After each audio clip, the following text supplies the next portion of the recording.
तो जैसा आप लोगों से पहले प्रॉमिस किया गया था, अब आप लोग अपना स्टार्ट कर रहे हैं। हम लोग सबसे पहले स्टार्ट किए हैं थर्मोडायनेमिक्स का सब्जेक्ट, बेसिक थर्मोडायनेमिक्स। इस लेक्चर में हम कंप्लीट करेंगे जो हमारा चैप्टर 1 होता है, इंट्रोडक्शन एंड बेसिक्स। उसमें हम लोग क्या क्या क्वेश्चन कवर करेंगे। System and its types, approach in thermodynamics, properties, thermodynamic properties, pressure, temperature, volume and density ETC, then state of the system. तो इन टॉपिक से जुड़े हुए जो ऑब्जेक्टिव क्वेश्चंस हैं, हम इसको यहाँ पे सॉल्व करने का प्रयास करेंगे और कुछ चीज़ों को समझेंगे। ठीक, अगर हम थोड़ा सा रिकैप लें इसके अंदर, तो शुरू करते हैं एक बार हल्का सा। थर्मोडायनेमिक्स क्या है? विज्ञान की वह शाखा जिसमें ऊष्मीय ऊर्जा कार्य और उसके आदान प्रदान का अध्ययन किया जाता है। अध्ययन कहाँ करते हैं? सिस्टम पे करते हैं। उससे बाहर का जो कुछ भी है वो सराउंडिंग है। अलग किया है दोनों को आपस में बाउंड्री ने, और जहाँ पे सब कुछ स्थित है वो होता है यूनिवर्स। ठीक है, तो हम लोग बात करते हैं टाइप्स ऑफ बाउंड्री। तो टाइप्स ऑफ बाउंड्री कई प्रकार की होती हैं, चलायमानता के आधार पे, स्टैटिक बाउंड्री और मूवेबल बाउंड्री, फिर या फिक्स बाउंड्री भी कह सकते हैं उसे। फिर आता है कि हीट एनर्जी ट्रांसफर की कैपेसिटी के आधार पे डाइथर्मल बाउंड्री, इंसुलेटर बाउंड्री। फिर आता है भौतिकता के आधार पे रियल बाउंड्री, इमेजिनरी बाउंड्री। ठीक है, फिर जब बाउंड्री कई प्रकार की हैं तो उनसे घिरा सिस्टम भी कई प्रकार का होगा। तो सिस्टम के कई प्रकार आ जाते हैं, किस आधार पे? ऊष्मीय ऊर्जा और मास के ट्रांसफर के आधार पे सिस्टम कई प्रकार के होते हैं, 3 प्रकार के, ओपन, क्लोज और आइसोलेटेड। फिर हम लोग जो सिस्टम पढ़ लेते हैं, तो भैया अध्ययन कहाँ करना है, क्लियर हो गया कि हमें अपना पूरा पूरा फोकस सिस्टम पे करना है। अध्ययन का तरीका कौन सा होगा? तो फिर आता है अप्रोचेस इन थर्मोडायनेमिक्स। अप्रोच कैसी होती है? तो माइक्रोस्कोपिक और मैक्रोस्कोपिक दो तरह की अप्रोच होती हैं। माइक्रोस्कोपिक स्टैटिस्टिकल थर्मोडायनेमिक्स में यूज़ करते हैं, और मैक्रोस्कोपिक हम लोग इंजीनियरिंग थर्मोडायनेमिक्स में यूज़ करते हैं। उसके अलग अलग कुछ पॉइंट्स हैं जो आप जो लोग पढ़े हैं वो जानते होंगे उसके बारे में। Then properties. प्रॉपर्टीज वो है जिसके द्वारा सिस्टम को अभिव्यक्त किया जाता है। ठीक है, प्रॉपर्टी क्या हो सकती है? जिसमें बदलाव हो और बदलाव का मापन भी संभव हो। अगर बदलाव नहीं तो प्रॉपर्टी नहीं मानते हैं उसको। ठीक, प्रॉपर्टीज कितने प्रकार की हैं? तो मास पर डिपेंडेंसी के आधार पे 2 प्रकार की, एक्सटेंसिव और इंटेंसिव प्रॉपर्टी। उसका अपना अपना पूरा फिर बच्चे का एग्जाम्पल है, आपको हमने पूरा ही लिखाया हुआ है। हम लोगों ने 4 गोल्डन रूल बनाए हैं प्रॉपर्टीज को डिसाइड करने के, एक मेथड सीखा है। ठीक है, फिर आता है थर्मोडायनेमिक्स प्रॉपर्टीज। तो बहुत सारी प्रॉपर्टीज हैं, इन्फिनाइट प्रॉपर्टीज हैं। उसमें से थर्मोडायनेमिक्स के लिए हमें जिसका मतलब है वो थर्मोडायनेमिक प्रॉपर्टी होती हैं, वो 5 हैं। प्रेशर, टेम्परेचर, वॉल्यूम, एंथैल्पी और एंट्रोपी। जब हम वॉल्यूम बोलते हैं तो स्पेसिफिक वॉल्यूम डेंसिटी उसी का पार्ट है। जब हम टेम्परेचर बोलते हैं तो आंतरिक ऊर्जा उसी का पार्ट है। जब एंथैल्पी बोलते हैं तो स्पेसिफिक एंथैल्पी भी उसका पार्ट है। और एंट्रोपी बोलते हैं तो स्पेसिफिक एंट्रोपी भी उसका पार्ट है। एंथैल्पी हम लोग पढ़ते हैं फर्स्ट लॉ के बाद, और एंट्रोपी हम लोग पढ़ते हैं सेकेंड लॉ के बाद। तो फिलहाल वो दोनों तो बहुत बाद में आएंगी। तो यहाँ पे हम लोग डील करेंगे केवल प्रेशर, टेम्परेचर, वॉल्यूम और जो उससे जुड़ी बातें हैं वो। फिर आता है हमारे पास स्टेट ऑफ द सिस्टम। हमने प्रॉपर्टीज पढ़ ली। प्रॉपर्टीज पढ़ के हमने क्या जाना कि सिस्टम को हमें अभिव्यक्त कैसे करना है, परिभाषित कैसे करना है, और उसको अब हम यूज कैसे करेंगे।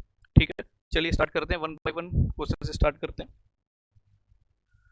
Quantity of matter of a region in the space chosen for study is called in thermodynamics. कि किसी भी क्वांटिटी को हम लोग अध्ययन कर रहे हैं। देखिए, जब आप एग्जाम में सॉल्व करेंगे तो आप लोगों का ध्यान फोकस कैसे रहना चाहिए कि सवाल पढ़ने के साथ साथ, तो the quantity of the matter और region in the space chosen for study is called, कि जिसका हम ध्यान दे रहे हैं किसी स्पेस पे या किसी क्वांटिटी पे, उस पे हम स्टडी करना है, ध्यान दे रहे हैं, उसे हम क्या कहेंगे? थर्मोडायनेमिक बाउंड्री नहीं। थर्मोडायनेमिक सिस्टम, ये आंसर सही है। कंट्रोल वॉल्यूम नहीं। सराउंडिंग नहीं। देखिए, एक अपनी आदत बनाइएगा, भले ही आपने क्वेश्चन पढ़ा, ऑप्शन पढ़ते ही आपको पता है भैया ऑप्शन ए ऑप्शन बी सही है, तब भी आपको ऑप्शन डी तक पढ़ना है। क्यों पढ़ना है? आप किसी भी एग्जाम में देखेंगे तो हमेशा क्या लिखा रहता है बाहर इंट्रोडक्शन में, स्टार्टिंग में, कि pick the most correct answer. कहीं ये नहीं लिखा रहता pick the correct answer, pick the most correct answer, जो सबसे सही है। हो सकता है आपने ए पढ़ा, ए सही है, बी और सही है, सी भी सही है, डी भी सही है, तो आपको तय करना पड़ेगा सबसे ज्यादा कौन सा सही है, मोस्ट एक्यूरेट आंसर पे कौन होना चाहिए, आपको वो टिक करना पड़ेगा। इसलिए आप देखते हैं कभी कभी ऑल ऑफ दीज भी आता है, कभी ए एंड बी बोथ भी आ जाता है। आपने ए पढ़ा, ए सही था, आप आगे बढ़ गए, नहीं, और डे वन नहीं होगा। ये आपको अपनी रूटीन में प्रैक्टिस में लेके आना पड़ेगा कि भले ही आपको पता है ऑप्शन ए सही है, तभी भी आप ऑप्शन डी तक पूरा पूरा देखेंगे। तो यहाँ पे अध्ययन कहाँ पे करते हैं हम लोग? एक जगह पे करते हैं, उसके अंदर के पार्ट को हम लोग सिस्टम कहते हैं, इसके बाहर वाला पार्ट ये सराउंडिंग है, अलग किसने किया है? बाउंड्री ने। तो हमारा आंसर क्या हो गया यहाँ पे? Thermodynamic system. ठीक है। Ice kept in well insulated thermoflask. अब देखिए यहाँ से बहुत सारे सवाल हम लोग कवर करने वाले हैं। जब भी आप ये सवाल पढ़ेंगे तो आपका ध्यान जाना चाहिए वेल इंसुलेटेड। ये जो शब्द है वेल इंसुलेटेड, थर्मोफ्लास्क हो, कॉफी फ्लास्क हो, टी फ्लास्क हो, या आइस बॉक्स हो, या कोई भी शब्द दे रखा हो वहां पे लिखा वेल इंसुलेटेड है तो किसके काउंट करेंगे हमेशा? वो क्या होता है? Isolated system. ना हीट ट्रांसफर होगा और ना ही मास का ही ट्रांसफर होगा। क्लोज सिस्टम में हीट का ट्रांसफर होना चाहिए, डीक्यू होना चाहिए, लेकिन यहाँ पे इंसुलेटेड है इसलिए हीट ट्रांसफर नहीं होगा। ओपन सिस्टम में मास का ट्रांसफर होना चाहिए। थर्मोफ्लास्क हम लोग चाय बनाई, भरा, बंद कर दिया, मास का ट्रांसफर नहीं हो रहा है। और नॉन फ्लो एडियाबैटिक सिस्टम ऐसा कोई सिस्टम हम लोग यूज नहीं करते हैं फिलहाल। ठीक है। तो मास और उसमें ऊर्जा के आधार पर केवल 3 ही सिस्टम है, ओपन, क्लोज और आइसोलेटेड। उसमें से हमारा आंसर क्या है यहाँ पे? Insulated system. ठीक है। याद चलो थोड़ा सा एक और प्रैक्टिस डेवलप करते हैं अपने साथ कि देखिए जब भी आप इस तरह के क्वेश्चन सॉल्व करेंगे तो आपको जो आंसर देना है वो क्या मान के देना है। ठीक। अब आप कोई सोचें कि यार ये तो थर्मोफ्लास्क है, तो थर्मोफ्लास्क में तो चाय भरी मैंने बना के, तो चाय तो मैं अंदर भर रहा हूँ, मास जा रहा है, ओपन क्यों नहीं है भाई ये? इसलिए नहीं है। तो याद रखिएगा हमेशा हमें अपने सारे आंसर क्या मान के देने हैं? Ideal working condition. हमेशा आप आंसर क्या सोच के देंगे? Not only working condition, it must be ideal working condition. ठीक है। कि हमें अपनी रियल लाइफ के एग्जांपल का आंसर नहीं देना है, हमें आइडियल के हिसाब से आंसर देना है। भले ही आप सभी जानते हैं कि कॉफी फ्लास्क में आपने कॉफी या चाय आपने भर के रख दी है थर्मो फ्लास्क में, वो गर्म बनी रहेगी, लेकिन कब तक गर्म बनी रहेगी? 10 घंटे, 20 घंटे, 24 घंटे, इसके बाद तो ठंडा होना है उसे। ठंडा होना है मतलब हीट बाहर आ रही होगी, वो चाय ठंडी हो जा रही है, मतलब क्या हीट ट्रांसफर तो हो रहा है ना। लेकिन वो रियल केस है। आइडियल केस क्या है? आपने खरीदा क्या था उसको सोच के? आपने ये सोच के खरीदा था कि मेरी गर्म चाय गर्म ही बनी रहेगी, और गर्म चाय गर्म इसलिए बनी रहेगी क्योंकि हीट वहां पे बाहर नहीं आ पा रही है। ठीक है। तो हमेशा आइडियल वर्किंग कंडीशन के हिसाब से ही आंसर दीजिएगा, रियल सोच के आंसर मत दीजिएगा। ठीक है। चलिए आते हैं नेक्स्ट क्वेश्चन पे। Which one of the following represents open thermodynamic system? निम्नलिखित में से ओपन थर्मोडायनेमिक सिस्टम कौन सा है? ठीक है। तो देखो दो तरीके हैं समझने के। पहला, मैनुअल आइसक्रीम फ्रीजर। यदि आपको आइसक्रीम जमानी है, एग्जांपल आपके घर का फ्रीजर, फ्रिज में फ्रीजर भी है, अगर आइसक्रीम जमानी है तो दूध भर के जब सब बना के रख देते हो ना, बर्फ खोल के देखते हो? नहीं, आपने भर के रख दिया, उसे क्लोज कर दिया। मास ट्रांसफर अगर होता रहेगा तो कभी भी आइसक्रीम जम ही नहीं पाएगी, यानी ये तो आंसर नहीं है। सेंट्रीफ्यूगल पंप, सेंट्रीफ्यूगल हटाइए, पंप पे ध्यान देते हैं सीधे। पंप क्या है? एक ऐसी डिवाइस, पानी अंदर आएगा, हाई प्रेशर पे बाहर जाएगा। तो पानी अंदर आ रहा है, पानी बाहर जा रहा है, मास का ट्रांसफर हो रहा है, ओपन सिस्टम। प्रेशर कुकर, ढक्कन बंद कर दिया तो मास का ट्रांसफर बंद हो गया। जब सीटी आएगी तो अलग बात है, अभी सीटी नहीं आ रही है। ठीक है। तो यहाँ तो प्रेशर कुकर बोला है, तो आइडियल वर्किंग कंडीशन के हिसाब से आपको क्या सोच के रखना है कि आपने कुकर का ढक्कन बंद किया है, गैस नीचे से ऑन की है, और विसिल नहीं आ रही है, सीटी नहीं आ रही है। सीटी आते ही ये भी ओपन सिस्टम बन जाएगा। अभी सीटी नहीं आ रही, आइडियल केस में सीटी नहीं आती है। आइडियल केस में सीटी आती है, हमारा काम होता है उसको ऑपरेट करने का, या तुम धीमा करते हैं, या तुम गैस बंद कर देते हैं, या तुम उसको ढक के दबा देते हैं। ठीक। आइडियल केस का पार्ट नहीं। आइडियल वर्किंग कंडीशन में सीटी नहीं आ रही है, हीट हम दे रहे हैं तो हीट अंदर जा रही है, यानी कि ये क्लोज सिस्टम है, मास ऊपर नीचे अंदर बाहर नहीं कर रहा है। बॉम्ब कैलोरीमीटर बेसिकली एक थोड़ी सी डिवाइस होती है जिससे हम लोग कैलोरीफिक वैल्यू की कैलकुलेशन करते हैं, और उसमें हम लोग मास क्लोज करके रखते हैं, ऑक्सीजन भरना पड़ता है। यदि हम उसको क्लोज नहीं करेंगे, मास का आदान प्रदान नहीं उसको प्रॉपरली बंद करेंगे, तो कभी हम कैलकुलेशन कर ही नहीं पाएंगे। ये भी एक तरह का क्लोज सिस्टम ही होता है। ठीक है। चले आगे। तो बस क्या तो मेन ध्यान देना था आपको, तो मेन ध्यान देना था किस बात को? Ideal working condition. चलिए, quantity of the matter of the region space to the study. Okay, ये रिपीट हो गया। तो ये हमारा आंसर क्या है? Thermodynamic system. Number of the property required to fix the state of a system. एक स्टेट ऑफ द सिस्टम की जो हमें किसी सिस्टम की स्टेट को परिभाषित करने के लिए जो आवश्यकताएं हैं उन्हें हम क्या कहेंगे। आइए पढ़ते हैं ऑप्शंस क्या क्या हैं। फिजिकल वेरिएबल कह सकते हैं, डाउट है। स्टेट पोस्टुलेट्स ना, ये तो नाम नहीं है। स्टेट पैरामीटर्स, हाँ ये कह सकते हैं।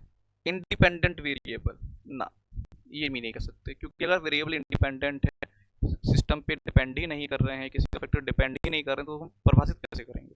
तो यहाँ पर हम चारों को पढ़ेंगे। सबसे जो बेस्ट है वो क्या है, स्टेट पैरामीटर्स। ठीक है, स्टेट मतलब अवस्था, पैरामीटर मतलब जिसके द्वारा हम उस अवस्था को परिभाषित कर सकते हैं। क्लियर एकदम। थोड़ा सा कंफ्यूजिंग रहता है, फिजिकल वेरिएबल्स में केवल फिजिकल वेरिएबल और भौतिक वेरिएबल्स आ रहे हैं।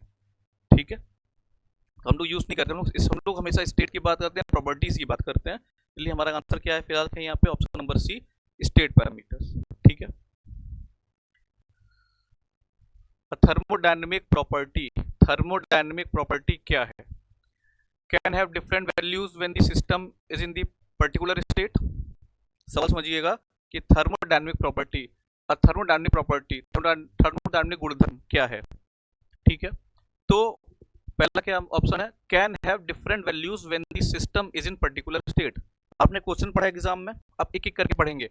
पहला option can have different values when system is in particular state, आपको ध्यान देना है केवल किस पे, पर्टिकुलर स्टेट पे। यानी कि यदि सिस्टम एक निश्चित अवस्था में है उसके बाद भी डिफरेंट वैल्यूज हैं तो प्रॉपर्टी नहीं हो सकती। प्रॉपर्टी वही होती है जो स्टेट फंक्शन होता है, वो पॉइंट फंक्शन होता है, वो स्टेट अगर वही है तो प्रॉपर्टी चेंज नहीं हो सकती। यानी ये ऑप्शन सही नहीं है। Depends on the past history of the system, ना भाई ना।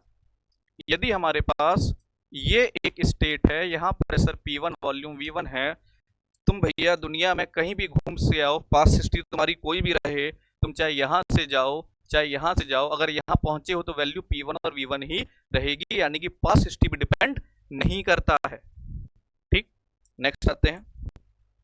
Does not depends on the past system, ये does not depends on the past system, यानी कि सिस्टम की पास्ट डिपेंड नहीं करता। वही तो हम लोग बात कर रहे हैं, पास्ट डिपेंड नहीं करता। ये ऑप्शन सही लग रहा है, तभी भी डी पढ़ना पड़ेगा, डी अंत तक पढ़ना पड़ेगा। डिपेंड्स ऑन दी पाथ, ना पाथ निर्भर नहीं करता। क्यों, अगर रास्ते पे निर्भर करेगा, इस रास्ते से आएगा तो आंसर अलग, इस रास्ते से आएगा तो आंसर अलग हो जाएगा क्या, ऐसा थोड़ी होता है। यानी आंसर क्या सही है, आंसर सी सही है। तो मैं बार बार फिर रिपीट कर रहा हूँ, भले ही आपको ऑप्शन सी दिख गया सही, तभी भी आप डी पढ़ेंगे। ठीक है, चलते हैं आगे।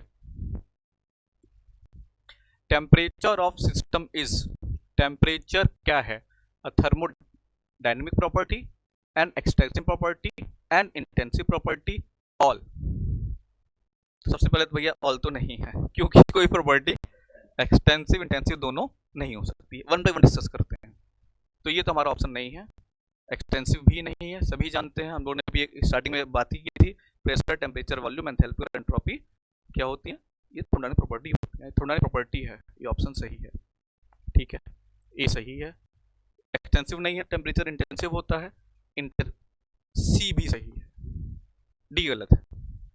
अब आप देख रहे हैं ऑप्शन ए भी सही है, सभी जानते हैं कि टेम्परेचर या थर्मोडायनेमिक प्रॉपर्टी। ऑप्शन सी भी सही है, टेम्परेचर इंटेंसिव है, मास पे डिपेंड नहीं करता है।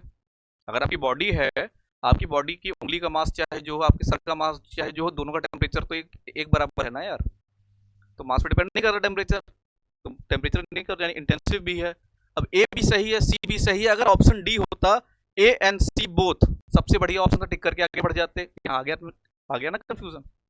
तो हम लोग ने जो बात किया था स्टार्टिंग में, जब मैंने आपको बताया था कि भाई हमें क्या टिक करना है, हमेशा मोस्ट करेक्ट आंसर, हमें मोस्ट करेक्ट ऑप्शन को टिक करना है जो सबसे ज्यादा सही है। सबसे ज्यादा क्या सही है, कैसे तय करेंगे, तो सबसे ज्यादा वो सही होता है जिसकी संभावना सबसे लीस्ट पॉसिबल होती है। जैसे मान लीजिए हमने यहाँ पे आपको एक फोटो दिखाया और वो फोटो विराट कोहली का है। किसका फोटो है, एक फोटो है, फोटो विराट कोहली का है। ऑप्शन क्या है कि ये कौन है, ये एक ह्यूमन है। कौन है भैया, ये ह्यूमन है, मनुष्य है, सही ऑप्शन है। दूसरा ऑप्शन क्या है कि ये एक इंडियन है। तीसरा भारतीय है। तीसरा ऑप्शन है कि ये इंडियन क्रिकेटर है, और लास्ट ऑप्शन है कि इसका नाम विराट कोहली है। क्या टिक करेंगे आप? क्या इंसान नहीं है बंदा? बिल्कुल इंसान है, तो ये भी सही है, भारतीय भी है, भारतीय क्रिकेटर भी है। लेकिन आप क्या टिक करेंगे सबसे पहले कि ये विराट कोहली है। क्यों टिक करेंगे आप? रीजन ये है भैया, इंसान तो 700 करोड़ के आसपास है दुनिया में, ये है तो अलग थोड़ी है, वो 700 करोड़ पॉसिबिलिटीज हैं। इंडियन 143 करोड़ हो चुके हैं भारतीय, उनमें से किसी का भी फोटो होता तो आंसर ये था इंडियन।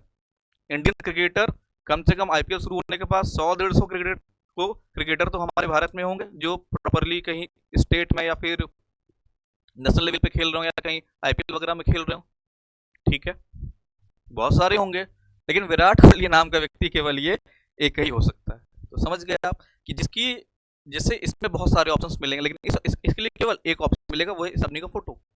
तो क्या टिक करना है हमेशा? ये वाला। क्लियर एकदम? अब आते हैं यहाँ पे लौट के, थर्मोडायनामिक प्रॉपर्टी कितनी है? केवल 5, प्रेशर, टेम्परेचर, वॉल्यूम, एंथैल्पी और एंट्रोपी, कभी कभी डायनामिक फ्रिक्शन। इंटेंसिव प्रॉपर्टी कितनी है?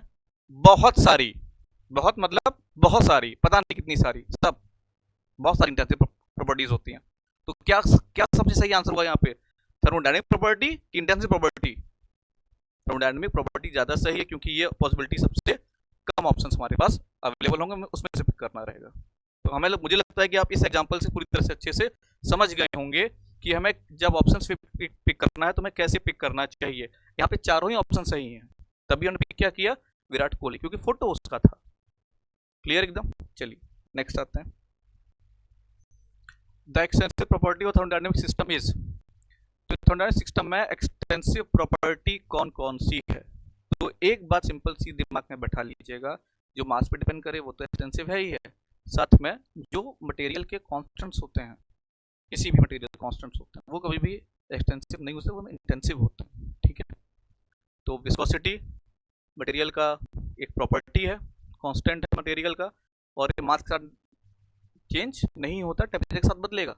ऐसा नहीं है कि अगर ने 100 ग्राम पानी लिया है तो विस्कोसिटी कुछ और आएगी, 1 किलो पानी की कुछ और आएगी, ऐसा तो होता नहीं है। तो ये तो भैया इंटेंसिव है। सरफेस टेंशन भी इंटेंसिव है, रिफ्लेक्सिव इंडेक्स भी इंटेंसिव है, क्योंकि तीनों ही पदार्थ की मटेरियल की प्रॉपर्टीज हैं। हीट कैपेसिटी की उष्मीय धारिता, ऊष्मा धारण करने की क्षमता, तो ये कितना होता है? ये होता है m/c। जितना मास ज़्यादा होगा उसकी स्पेसिफिक हीट Cp है, मास m है, जितना मास ज़्यादा उसकी हीट धारण करने की क्षमता उतनी ही ज़्यादा होगी। ठीक है, क्लियर एकदम? चलिए नेक्स्ट देखते हैं। The property of the system whose value for the entire system is equal to the sum of their values equal to the sum of their individual parts of the system। तो आपने question पढ़ा, आपने सीधे focus कहाँ पे करना है? Equal to the sum of their individual parts. कौन प्रॉपर्टी होगी है? Thermodynamic property, extensive property, intensive property, all. तो भैया जहाँ पे भी ये दोनों एक साथ मौजूद है वहां आंसर ऑल तो हो नहीं सकता। अब लौट के आते हैं कि देखें क्या है यार, ये बोल क्या रहा है, इन्होंने क्या कहा है? एक बड़ा सा सिस्टम है, इसके दो हिस्से, आप 3 हिस्से कर लीजिए। मान लीजिए यहाँ पे कुछ प्रॉपर्टी है, ये P1 है, ये P2 है, ये P3 है, और टोटल प्रॉपर्टी पूरे सिस्टम की प्रॉपर्टी जो P है वो P1 plus P2 plus P3 है, वो सारे एक साथ मौजूद हैं। तो ये क्या प्रॉपर्टी है? बहुत ज्यादा परेशान मत होइए, सीधे अपनी जो आपको दिख जाए रियल लाइफ में उस पर आ जाइए। सीधे अपनी बॉडी की बात करें, अगर हम टेम्परेचर की बात करें तो हमारे एक हाथ का टेम्परेचर 37, इस हाथ का टेम्परेचर 37, बाकी बॉडी पार्ट 37। जब हम जोड़े तो अपनी बॉडी का टेम्परेचर बताएंगे, पूरे सिस्टम का टेम्परेचर बताएंगे, तो हम एवरेज करेंगे कि सम करेंगे? अगर सम करेंगे तो 37 पता नहीं हमारी बॉडी का टेम्परेचर कितना पहुंच जाएगा। तो जब हमें पूरे सिस्टम को बताना है तो हमने हर पार्ट का टेम्परेचर लिया, उसका एवरेज किया, और टेम्परेचर क्या होता है? इंटेंसिव। यानी कि इस क्वेश्चन में यदि हम देखें, यदि एवरेज बोलता तो आंसर क्या आता? इंटेंसिव प्रॉपर्टी होता। और अभी इसने बोला क्या है? सम। जैसे आयतन, इस हाथ का आयतन V1, इस हाथ का आयतन V2, पूरी बॉडी का आयतन V3, तो हमारी पूरी बॉडी का आयतन कितना हो गया? मतलब बाकी पार्ट का आयतन V3, तो V1 plus V2 plus V3। तो जब आयतन जोड़ रहे हैं, जब वॉल्यूम जोड़ रहे हैं, तो आप सबको जोड़ जोड़ के आंसर बताएंगे। और वॉल्यूम क्या होता है? एक्सटेंसिव। तो यानी कि sum equal to the sum of their individual values है, तो आंसर क्या होगा फिर वो एक्सटेंसिव। समझ में आ गया? क्लियर एकदम? ठीक। अगर एवरेज होता तो आंसर क्या होता? इसी क्वेश्चन में केवल एक शब्द चेंज करना है। क्या चेंज करते हैं? सब केवल सम की जगह एवरेज लिख देते हैं पूरे क्वेश्चन में, आंसर क्या हो जाता? इंटेंसिव। क्लियर एकदम? चलिए, और diathermic wall permits. Diathermic wall क्या होती है? दो तरह की वॉल होती है, इंसुलेटर, डायथर्मल। इंसुलेटर वॉल मतलब वो होती है जो कि हीट को पास होने नहीं देती। डायथर्मल कौन सी होती है? जो हीट को पास होने देती है। कौन सी हीट को पास होने देती है? वो भी हो जाओ यार, हमें क्या फर्क पड़ रहा है। तो कंडक्शन भी ओनली ओनली नहीं, कंडक्शन फ्लो ओनली नहीं है, कन्वेक्शन ओनली नहीं। वो कोई आई कार्ड थोड़ी चेक करता भैया कौन सी हीट बाहर जा रही है सिस्टम से। वो तो कोई भी हीट बाहर जाए उससे क्या मतलब है? Heat exchange bye all three modes of heat transfer. ये भी गलत हो गया, ये सही है, नो हीट एक्सचेंज। अगर इंसुलेटर होता तो ये आंसर सही था। अभी क्या है? सी। डाइथर्मल है, पूरी पूरी हीट बाहर जाओ, जितनी जाना है पूरी पूरी बाहर चली जाओ। किस मोड से? किस भी मोड से चली जाओ, बस चली जाओ यहां से बाहर। ठीक है, नेक्स्ट देखते हैं। Consider the following. तो बहुत सारे हैं, तो जब भी ऐसा क्वेश्चन हो ना, कंसीडर दी फॉलोइंग, इसको मत पढ़िए, अब सीधे इस पे आइए। आपको देखना क्या है? Which of these properties of system are intensive. Intensive word पे ध्यान दिए। अब temperature intensive, viscosity intensive, specific entropy intensive. Specific लग गया तो हम लोगों ने रूल याद किया था, स्पेसिफिक इंटेंसिव होता है। थर्मल कंडक्टिविटी पदार्थ की प्रॉपर्टी है, अगेन इंटेंसिव, यानी सभी इंटेंसिव है, 1 2 3 एंड 4, सारा आंसर एक साथ। ठीक है, अब ये बहुत सारे थे तो मैं एक साथ लाके यहाँ पे रख दिया सारा सारा। ठीक है, सबको ही चेक करना है कौन से एक्सटेंसिव है कौन से इंटेंसिव। एक एक करके पढ़ते जाते हैं, लिखते जाते हैं। प्रेशर इंटेंसिव, वॉल्यूम एक्सटेंसिव, ज़्यादा बड़ा वॉल्यूम मास ज़्यादा। इलेक्ट्रिक चार्ज एक्सटेंसिव, एनर्जी का रूप है ना, हम लोगों ने याद किया था, रूल नंबर 1 था, all energies are extensive in nature. Viscosity property है इंटेंसिव, टेम्परेचर इंटेंसिव, वेलोसिटी याद करिए, हाफ एम वी स्क्वायर से उन्होंने सॉल्व किया था, E by M intensive. Magnetisation once again energy का पार्ट है, एक्सटेंसिव। पोटेंशियल एनर्जी तो लिखा ही है साथ में। तो 1 7 2 4, 1 7 2 4, सी ऑप्शन, सी ऑप्शन है हमारा। क्लियर एकदम? 3 5 8 6 देख लेते हैं। ठीक है, चलिए next. A difference of temperature of 25 degree centigrade equivalent to the difference of. ये बहुत बढ़िया क्वेश्चन है। आप लोग देखिए, जो फॉर्मूला आपने देखा, आपको क्या दिखेगा कि भैया 25 डिग्री सेंटीग्रेड टेम्परेचर है और ये फ़ारेनहाइट में, ठीक है, इक्विवेलेंट ऑफ, यहाँ सारे मतलब फ़ारेनहाइट में है तो फ़ारेनहाइट में बताना है। फॉर्मूला क्या आता है आपके दिमाग में? फॉर्मूला आता है C/5 equal to F minus 32/9। ये सबके दिमाग में आता है, ये यहाँ यूज नहीं करना, आपको ध्यान देना है हमेशा डिफरेंस ऑफ टेम्परेचर लिखा है। यहाँ T की बात नहीं है, DT की बात है। यहाँ C या F की बात नहीं है, DC और DF की बात है। डिफ्रेंशिएट करोगे तो DC/5 बराबर DF/9 माइनस, ये तो पूरा 0 हो जाएगा डिफ्रेंशिएट करेंगे तो हमारे पास दिया क्या है इसने? Difference of temperature 25 degree centigrade दिया है, यानी DC की वैल्यू दी है इन्होंने 25 और DF की वैल्यू को पूछा है। पुट कर दीजिए तो 25/5 बराबर DF/9, आंसर सिंपल सा आ जाएगा, 9 पंजे 45, 45 हमारा आंसर यहाँ पे आ गया। 45 फ़ारेनहाइट यहाँ पे आंसर होगा। अगर आप इस फॉर्मूले से सॉल्व करेंगे आंसर आपको कुछ और आएगा। ठीक है, समझ में आ गया? वर्ड पर ध्यान देना है, टेम्परेचर नहीं लिखा है, डिफरेंस ऑफ टेम्परेचर लिखा था। ठीक, ये एग्जांपल एसएससी में कई बार आ चुके हैं इस टाइप के।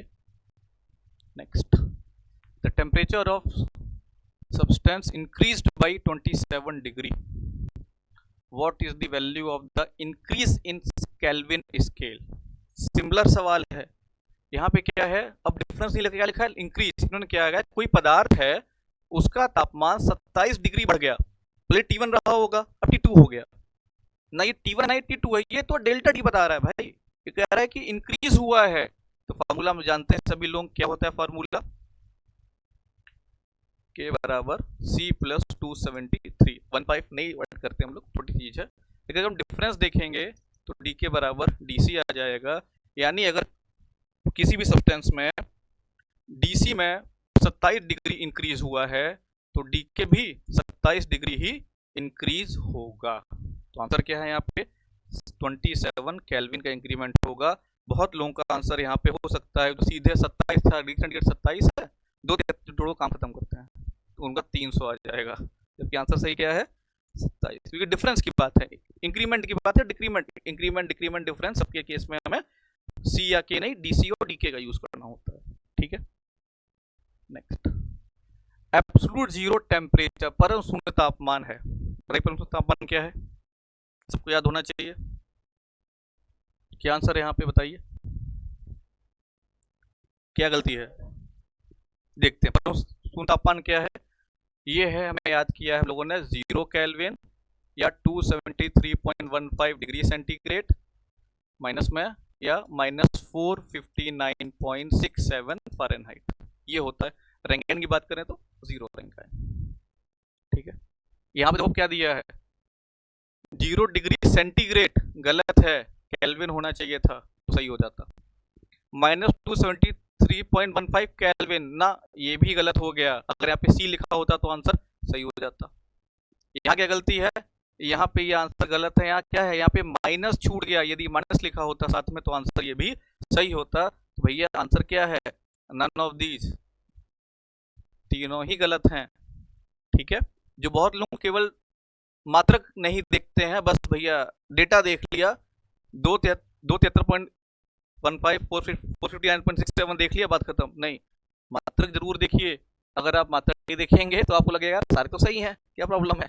ठीक, चलिए next, 1 torr is equal to, 1 torr किसके, मतलब 1 टॉर है क्या, टॉर प्रेशर का मात्रक है, एक तो बार ये सवाल आ चुका है, टॉर किसका मात्रक है, टॉर प्रेशर का मात्रक है। 1 टॉर क्या होता है, सभी लोग जानते हैं हम लोग, 1 टॉर का मतलब होता है pressure applied by the 1 mm of Hg, mercury के द्वारा पारे के 1 mm के स्तंभ के द्वारा जनरेट किए जाने वाले प्रेशर को 1 टॉर कहा गया है।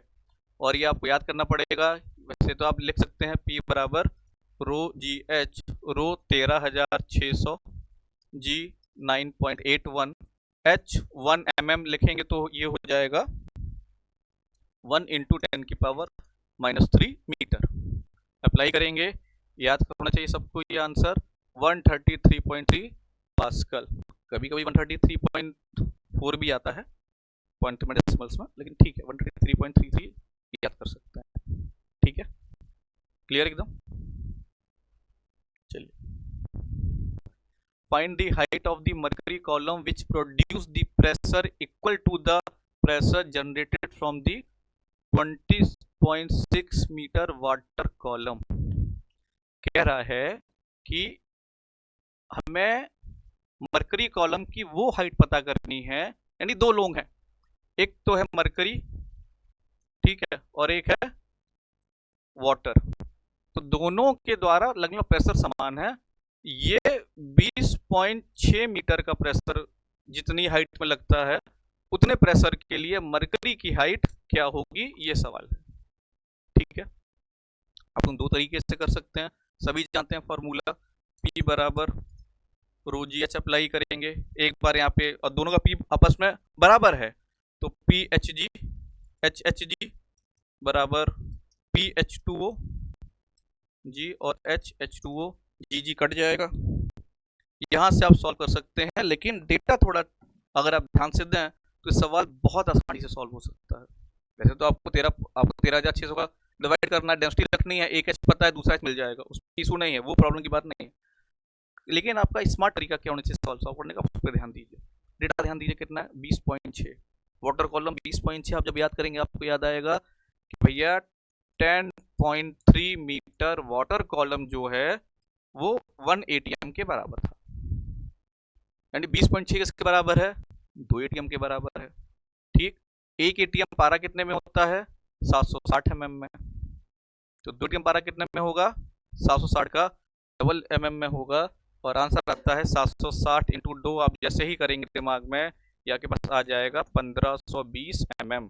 मीटर में चेंज करेंगे 1.52 मीटर। सबसे सही आंसर कितना है? 1.5 मीटर। बात खत्म।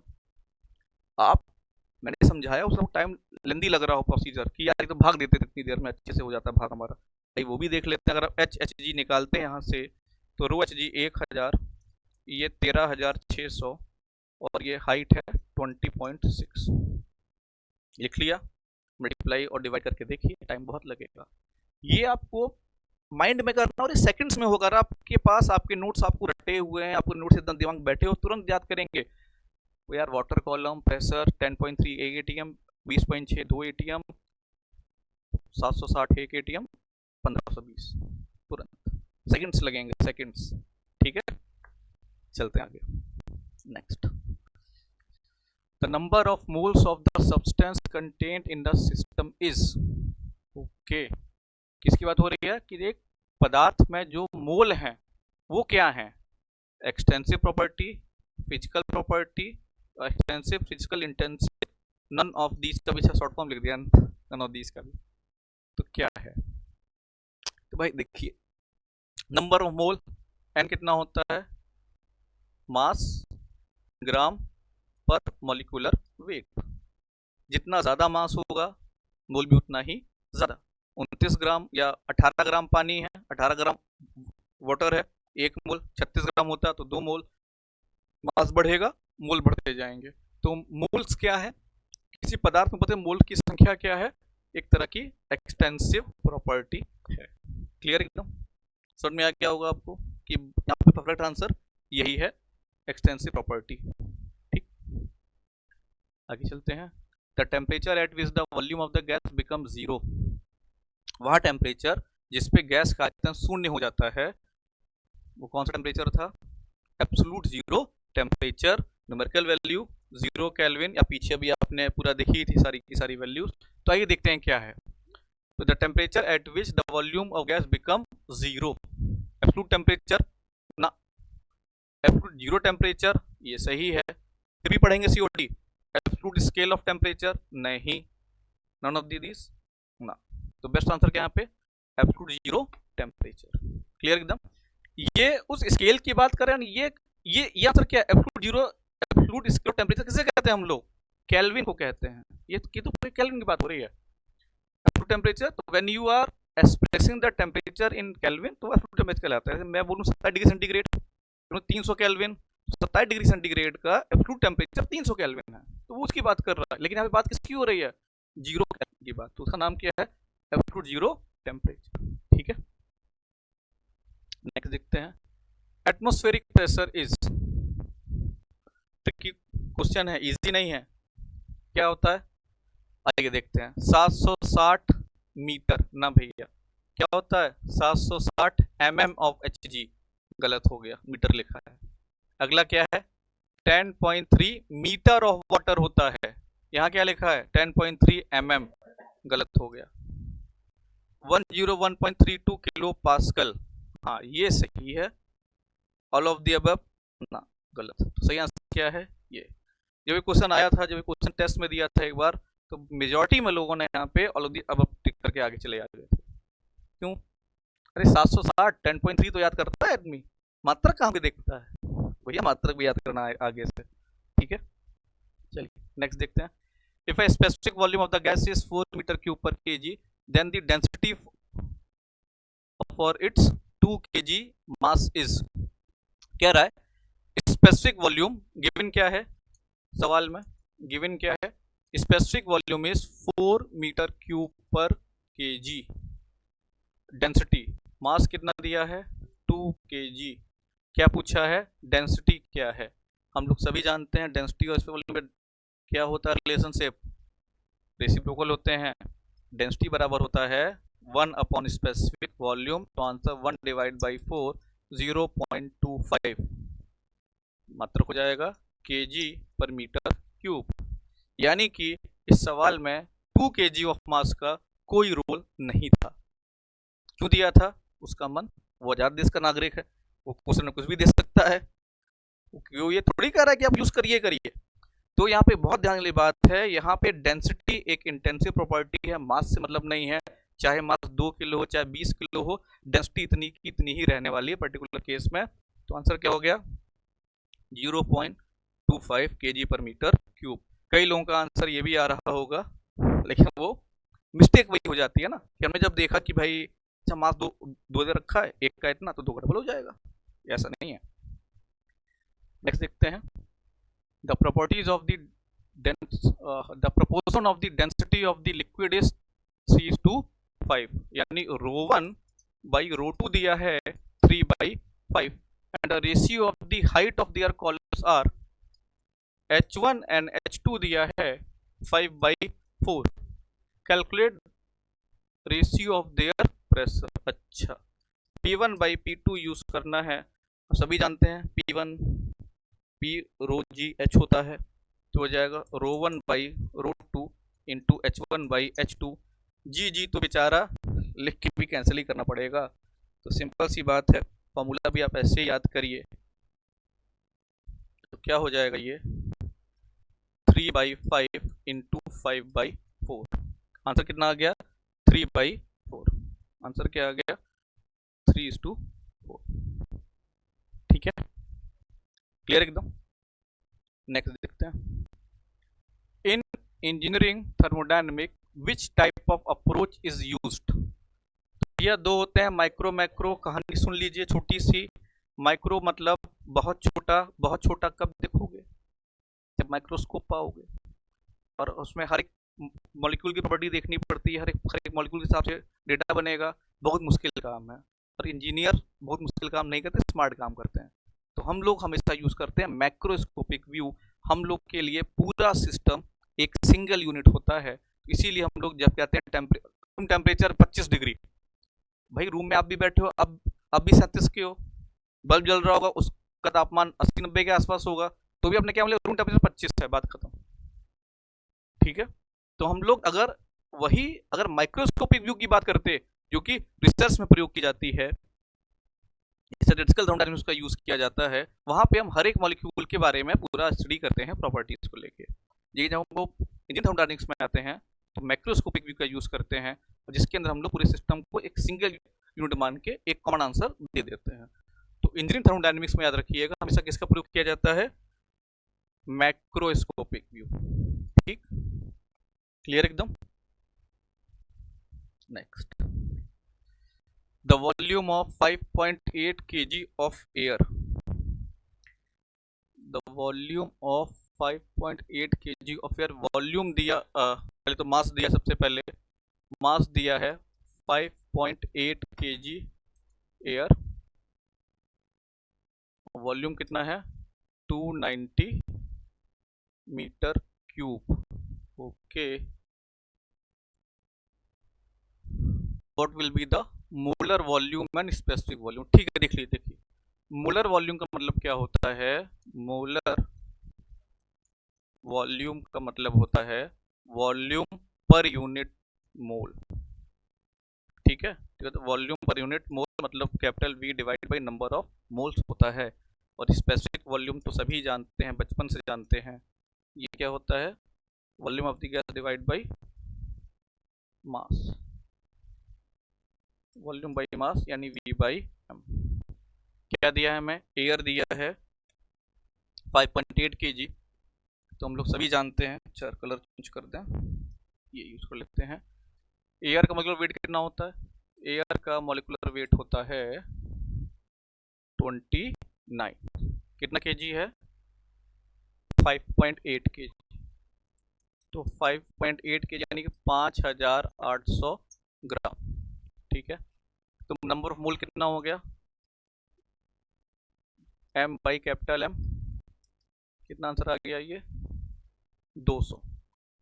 कितने मोल हैं 200 मोल हैं, तो ये आंसर कितना हो गया, ये आंसर हो गया आपका, वॉल्यूम कितना है 290 और मोल कितने हैं 200, तो ये हो गया आपका 1.45। नेक्स्ट देखते हैं, वो तो आसान हो जाएगा, तो बहुत इजी है। वॉल्यूम कितना दिया है 290, मास कितना है 5.8 kg, क्योंकि डेंसिटी हम लोग मीटर क्यूब, इससे वॉल्यूम हम लोग मीटर क्यूब पर केजी में बता रहे हैं, केजी में यूज़ कर रहे हो, ग्राम में यूज़ नहीं कर रहे हैं। ठीक है, तो ये कितना हो जाएगा, ये आपका हो जाएगा, डिवाइड कर दीजिए, ये डेसिमल थोड़ी है,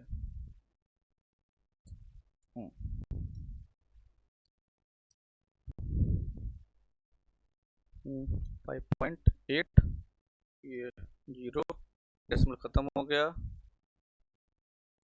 ये हो जाएगा आपका 100 और ये 2, 50 मीटर क्यूब प्रति केजी। ओके, पहले क्या लिखा है, पहले लिखा है मोलर, बाद में स्पेसिफिक है, पहले मोलर बाद में स्पेसिफिक। ठीक है, ऑप्शन नंबर ए।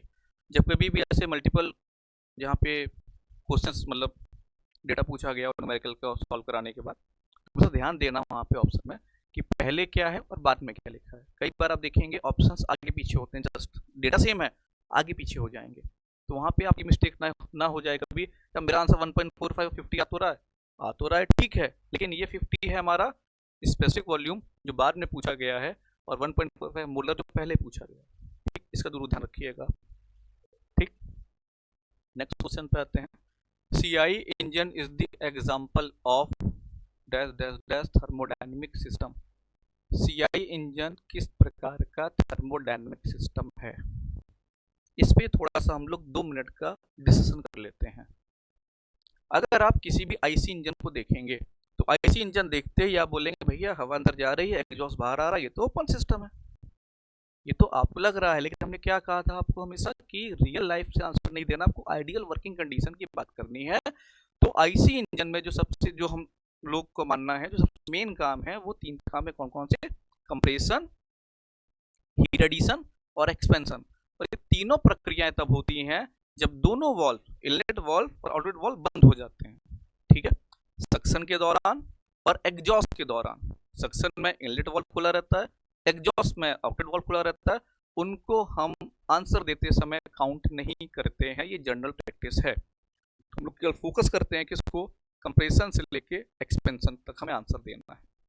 तो जब IC इंजन 2 टाइप के होते हैं, CI SI।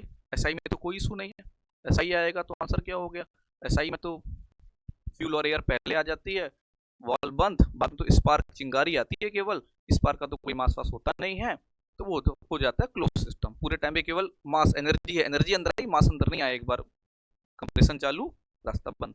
आंसर SI के लिए होता क्लोज सिस्टम। CI इंजन है, CI में आपने गैस को कंप्रेस कर दिया, वॉल्व बंद था, लेकिन फ्यूल तो बाद में आएगा। कंप्रेशन और एक्सपेंशन के बीच में फ्यूल भी घुसेगा। जब फ्यूल अंदर आएगा, फ्यूल कितना भी कम क्यों ना आए, कुछ तो मास आएगा, और मास आया है, इसलिए हमेशा CI इंजन क्या होता है आंसर, CI इंजन का आंसर होता है हमेशा ओपन सिस्टम। याद रखिएगा, यदि SI आएगा तो आंसर क्लोज सिस्टम है, और यदि CI आया है तो आंसर ओपन सिस्टम है। क्लियर एकदम? अब केवल आपका डाउट है कि भैया IC इंजन आ गया, क्या आ गया एग्जाम में, IC इंजन आ गया। IC इंजन क्या है, IC इंजन किस में काउंट करेंगे हम लोग? तो याद रखिए, हमेशा के लिए बता रहा हूं, अगर कभी भी आपको IC इंजन का आंसर देना है तो आप अपने दिमाग में इमेज सोचिए SI इंजन की। तो हम लोग जब भी IC इंजन आंसर देंगे तो हम लोग SI एज्यूम करके ही आंसर देंगे, CI के हिसाब से आंसर नहीं देंगे। IC है तो भी SI का आंसर देना है, तो भी आंसर क्या हो गया, क्लोज सिस्टम। SI है तो भी क्लोज, CI है तो ओपन। ठीक है, क्लियर एकदम? तो ये जो हमारा जो बेसिक जो फर्स्ट पार्ट था, आज का लेक्चर हम लोग यहीं पे क्वेश्चन प्रैक्टिस का ख़त्म कर रहे हैं। ये हम लोग ने यहाँ तक ही प्रैक्टिस करना है, और अगले क्लास के लिए, अगले मेरे वीडियो के लिए अब मैं आप लोगों से रिक्वेस्ट करूँगा, भाई आप लोग अपना ये वाले सारे टॉपिक कंप्लीट करके चलें। जो हम लोग चैप्टर 2 पढ़ते हैं उसमें लोग पढ़ते हैं गैसियस लॉ, फिर ideal gas, perfect gas, vapour gas, ये क्या है, ideal gas equations, real gas and its equation, properties of ideal gas, Avogadro law, और conditions like STP, NTP, STP, बहुत सारी कंडीशंस हैं, उनके जुड़े हुए सवाल होंगे। तो अगर आप नेक्स्ट वीडियो मेरा मोस्ट प्रोबेबली मंडे को आएगा, तो या जो भी अपकमिंग डेज होंगे, अल्टरनेट डेज में हमारा और हेमंत सर का चल रहा है अभी फिलहाल, तो उसमें आप उस समय के लिए आप अगर इस टॉपिक्स को, हमारे नोट्स के चैप्टर नंबर 2 को अगर आप पढ़ के आएंगे तो आपको बहुत ईजी लगेगा, मतलब लगेगा कि हाँ ठीक है, आप प्रैक्टिस करेंगे साथ साथ में। अगर आप केवल ऐसा आके बैठ जाएंगे तो प्रैक्टिस को कोई फिर मज़ा नहीं आ पाएगा। ठीक है, तो अभी का वीडियो यहीं पे ख़त्म करते हैं। आपका बहुत बहुत धन्यवाद, और अगले वीडियो के लिए आप लोग इस टॉपिक्स को पूरा रिवाइज करके बैठिएगा, उसके बाद आपको और अच्छा लगेगा।